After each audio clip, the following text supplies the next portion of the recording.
Autumn is a very, very important time for hunter-gatherers.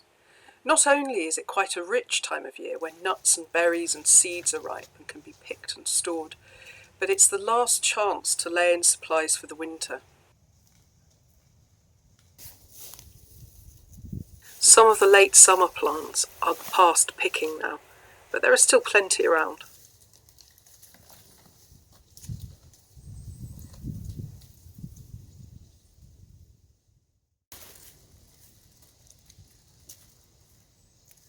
Individually, these tiny sedge seeds might not seem like a lot. They're so small, but they're easy to collect and very common. And it's not just food that needs to be stored. We need tinder, fire materials, medicine, materials for working on projects.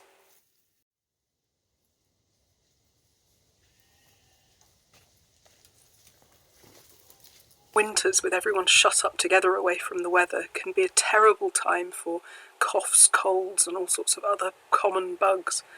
And fungi like this, made into teas and other preparations, can help keep the tribe healthy. Some foods don't provide a huge amount of nutrition or energy, but they make up for it in flavour. Things like mushrooms.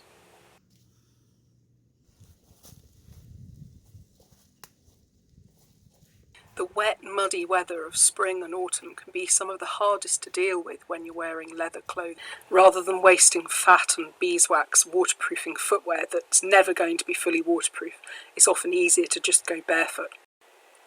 But it's that wet weather which brings my favourite bit of autumn: mushrooms. Fungi can be found in all sorts of unexpected places. These beautiful wood bluets were growing on a pile of dung. Mushrooms come in a huge variety of beautiful shapes, colours, and they grow in all sorts of different habitats. But it can take years, decades, or a whole lifetime to become even vaguely proficient at foraging them. And if you get it wrong, you could well end up dead. Without the advantage of modern ID guides, people in the past will have had to rely on long memories, being taught by other people in the tribe, and trial and error. But that's not as bad as it sounds. You don't just eat a whole mushroom and see what happens. It's a much longer and more careful process than that, but one that can still be dangerous. We have some very beautiful but also very poisonous mushrooms in the UK. Many of those can be mistaken for other ones which are edible, and many of the very poisonous ones apparently taste quite good. It's one of the most endlessly fascinating and enthralling things about foraging. There's no shortcut. You just have to take the time to learn them properly, and that can take decades. I sometimes get asked, how long does it take to forage? Well, it depends on how well you know your patch and how lucky you are. For example, these mushrooms I've picked from this same spot 3 years in a row. I know roughly when they will appear, how long they'll be there for, and what weather conditions they like, so I can go straight to them. Other times it might take days of fruitless searching. But foraging is rarely about searching for a specific thing. You spend a long time in your patch. You see it at many different times of year and in different weathers, and you learn what is likely to appear and where and when and how best to pick it. But it also means that you can be ready and waiting for the season when something should appear, and you can catch it at its best. It might mean you have to check your spot for a particular mushroom or berry regularly, or revisit it, but it means that you stand a good chance of getting the resource you were after. The same goes for hunting, especially when you think about migrating birds and migrating herds of animals. Shooting one goose with a bow and arrow is all very well if you've just got to feed yourself, but if you need to feed a whole family or a whole tribe, then maybe you need to think about making a net. It's the same with berries. Picking by hand is fine if you just want a snack, but imagine if you need to dry enough for the whole winter, for more than just yourself. You need specialist tools like a berry comb. You need storage baskets, you need drying racks and mats. Some things are easier to preserve than others. Meat can be dried or smoked, or both. Some berries can just be dried whole, things like red currants. With others, it's not quite so simple though. These hawthorn berries are being pulped, then having the pips removed, and then the resulting mixture, which sets solid all by itself, is being sliced so that it can be dried more easily, into a sort of fruit leather.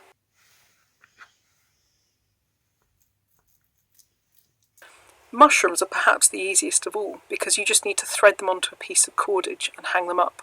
But you're not going to survive the winter just on dried mushrooms and berries. You need something that will provide carbohydrate, energy. Some of the easiest places to get that are from things like acorns, reed mace, and from the starchy roots of plants like burdock. Sometimes it feels as though nature has hidden the most calorific foods in hard-to-get places, and if you aren't careful, you end up using more energy digging them up than you actually get from eating them. Depending on where you are, there might be better plants to look at for your energy-giving carbohydrate, like acorns. Making acorns edible is quite a fiddly long job, but it's worth it because you can collect a huge amount of them very easily. They have to go through a process of peeling, crushing and washing to get rid of the tannin before they're edible. Autumn is not the same from beginning to end. The beginning of autumn is very much the end of summer, and you'll still find rich ripe blackberries in the hedgerows, blueberries in the hills. But by mid to late autumn, that's all gone. You might still find rose hips clinging to thorny bushes, but even a lot of the mushrooms will have died down into rain-sodden mush, giving way to other mushrooms that love the cold. Processing and storing autumn's bounty can take a lot of work, but it's absolutely essential if we're to survive the winter. I don't know quite why it is. Perhaps it's the inherent busyness of that time of year, or maybe it's just the inexorable turn of the seasons. But it always feels as though autumn goes very, very fast. One minute we're picking the last blackberries, and the next, autumn's gone and winter is underway.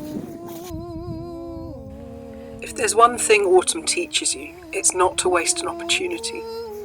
Berries which were perfectly good the day before get hit by a frost and ruined.